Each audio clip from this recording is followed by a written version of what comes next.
దాదాపుగా 150 నుంచి 200 కోట్ల స్కామ్ జరిగింది. ఏదైతే మైక్రో ఫైనాన్స్ పేరిట ఈ సుబ్బు అనే అడ్వకేట్ ఎవరైతే ఉన్నారో ఆయన నా మీద చేస్తున్నటువంటి ఆరోపణలు ఏవైతే ఉన్నాయో అవన్నీ ఫేక్ అలిగేషన్స్. పోలీసులకి నేను ఇచ్చిన ఎవిడెన్స్ ఏంటంటే ఆవిడ నాకు ఫోన్ చేసిన కాల్ లిస్ట్. నిజంగా నేను ఇందులో ఇన్వాల్వ్ అయి ఉంటే గిన నేను ఎక్కడికైనా రావడానికి సిద్ధం. నేను ఎక్కడ ఏ పోలీస్ గడపలైనా ఏ ఏమంటారు కోర్టు గడపైనా తొక్కడానికి సిద్ధం. నేను ఇందులో నన్ను ఇన్వాల్వ్ అయినావు అని చెప్పి తేలిస్తే నేను ఏమన్నా చేయడానికి సిద్ధం. ఇన్వాల్వ్ కాలేదని తేలిస్తే మీరేం చేస్తారు? మీడియా మిత్రులు అందరూ కూడా, నేను మీడియా ఫ్యామిలీ నుంచి వచ్చాను, మీరందరూ ఏం చేస్తారు నాకు మాట ఇవ్వాలి. ఆయన ఇవన్నీ తప్పుడు ఎలిగేషన్స్ వేస్తున్నాడు. ఒక బంజారా గిరిజన ఆడబిడ్డ మీద కష్టపడి 14 ఏళ్ల నుంచి ఒక్కొక్క మెట్టు ఎదిగి పోయినటువంటి ఆడబిడ్డ మీద ఆయన ఈ ఫేమస్ కోసం కేవలం బిగ్ బాస్ కి వెళ్ళాలి, శ్రీముఖి అంటే క్రష్, ఫేమ్ అవ్వాలి. ఆయన ఒక భరతనాట్యం డాన్సర్. సో ఆ డాన్స్ అవన్నీ నేర్చుకొని ఉన్నాడు కాబట్టి ఆయనకి సినిమా పిచ్చి ఎక్కువ, సినిమాల మీద మక్కువ ఎక్కువ. దానివల్ల నా పేరు వాడుకొని ఆయన ఫేమ్ అవ్వాలని చెప్పి ప్రతి ఒక్క మీడియా గడప తొక్కి ప్రతి ఒక్కరికి అడిగి ఇంటర్వ్యూ తీసుకోండి అని చెప్పి లేనిపోని అలిగేషన్స్ అన్ని కూడా నా మీద వేస్తున్నాడు. నిజంగా ఆ బాధితుల్ని చూస్తుంటే నాకే చాలా చాలా బాధ అనిపిస్తుంది. నాకేం సంబంధం ఉంది? ఈ చేతి నిండా పనులే ప్రజల ఆశీర్వాదాలతో, మీ అందరి ఆశీర్వాదాలతో ఈ రోజు మీడియా లేకపోతే నేను లేను. ఇండిపెండెంట్ గా ఎదిగిన దాన్ని, నేను మీ చేతులల్లో ఎదిగిన దాన్ని, మీ చేతులలో పెరిగిన దాన్ని నేను ఎందుకు చేస్తాను? నేను అక్కడి నుంచే కదా వచ్చాను. ఎక్కడి నుంచి అయితే వచ్చానో వాళ్ళ పొట్ట నేను కొడతానా? నిజంగా నేను బాధితుల తరపున గట్టిగా నిలబడుతున్నాను. ఎవరైతే నా పేరు యూజ్ చేసి చీట్ చేసి ఎవరైతే వాళ్ళ దగ్గర నుంచి డబ్బులు తీసుకున్నారో వాళ్ళని కంపల్సరీ కఠినంగా శిక్షించాలని నేను పోలీస్ శాఖను కానీ కోరుతున్నాను.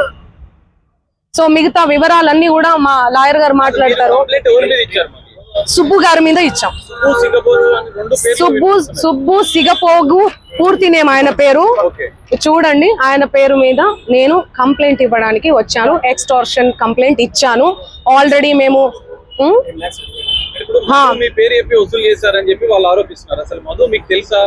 నా మీద ఎవరెవరో ఆరోపిస్తారండి. ఎవరెవరో వస్తారు, ఫోటోలు దిగుతారు. మీరు దిగరా? ఇంతకు ముందే దిగిర్రు. మీరు దిగరా? ఎవరి సెలబ్రిటీ స్టేటస్ లో ఉన్నాను. నేను సెలబ్రిటీగా ఏ రోజు ఫీల్ అవ్వలేదండి.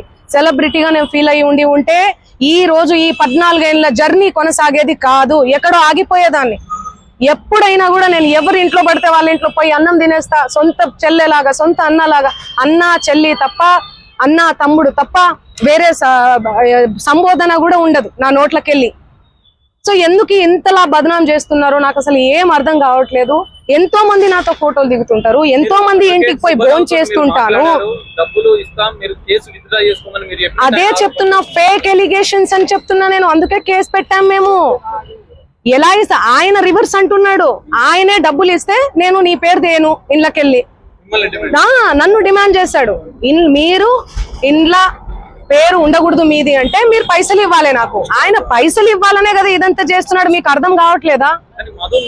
అందుకే మేము డిఫమేషన్ కేసు పెట్టినాం. ఎందుకు సంబంధిస్తారండి? ఎవరెవరో వస్తారు, ఆమె మాకు తెలుసు, ఇదిగో నేను ఫోన్ చేస్తాను, ఇదిగో మాట్లాడు, ఇదిగో నా కోసం పాట పాడింది, నా కోసం ఇదిగో ఇంటికి వచ్చింది, అన్నం తిన్నది. అభిమానులు ఎంతో మంది ప్రోగ్రామ్కి వెళ్తున్న క్రమంలో ప్రోగ్రామ్ చేసుకున్న తర్వాత మేము అన్నం తినండి, మా ఇంటికి రండి, మా ఊరికి రండి మేడం, మీ కాలు మోపండి మేడం, మీరు లక్ష్మి లాగా ఇట్లా మాట్లాడుతుంటారు ఎమోషనల్ గా. నేను ఎంతో మంది ఇళ్లలో, నేను కర్ణాటకకు పోయినా ఎక్కడ పోయినా కూడా ఎంతో మంది ఇళ్లలో పోయి అన్నం తినేసి వస్తాను నేను. ఎందుకంటే అభిమానం.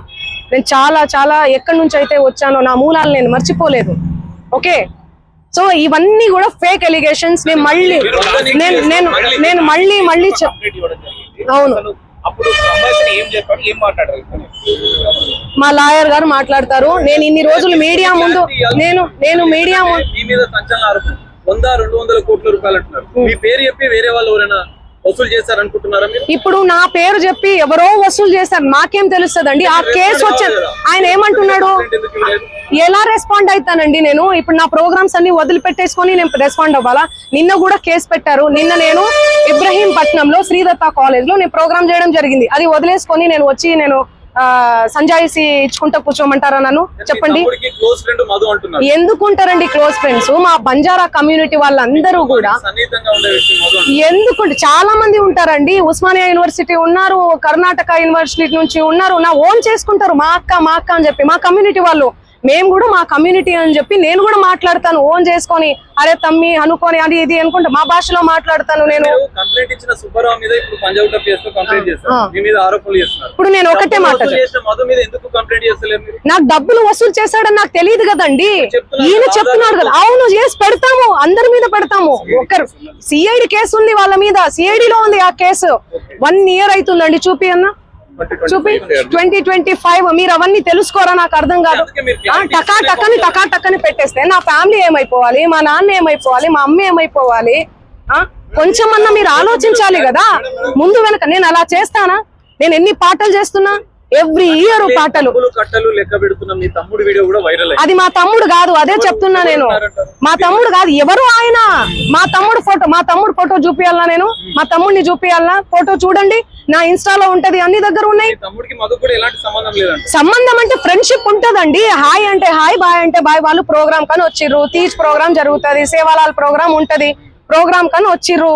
ఆ బంజారా కమ్యూనిటీకి సంబంధించినటువంటి వ్యవహారాలు, ప్రోగ్రామ్స్ ఏవైతే ఉంటాయో అవన్నీ మా తమ్ముడు చూసుకుంటాడు. మిగతా తెలుగు ప్రోగ్రామ్స్, కర్ణాటక కన్నడ ప్రోగ్రామ్స్ ఏమైతే ఉన్నాయో అవన్నీ నా మేనేజర్ చూసుకుంటాడు. సో అది నా ఎంతో మంది వస్తుంటారు. ఇప్పుడు నా పేరు చెప్పి వాళ్ళు వసూలు చేసుకుని నాకేం తెలుసు? నేనేమన్నా రోబోనా, లేకపోతే దేవుణ్ణా, దేవతనా? లేకపోతే నేను చూసుకుంటూ కూర్చోనీకి ఎవరెవరు నా పేరు మీద ఏం చేస్తున్నారని చెప్పనీకి?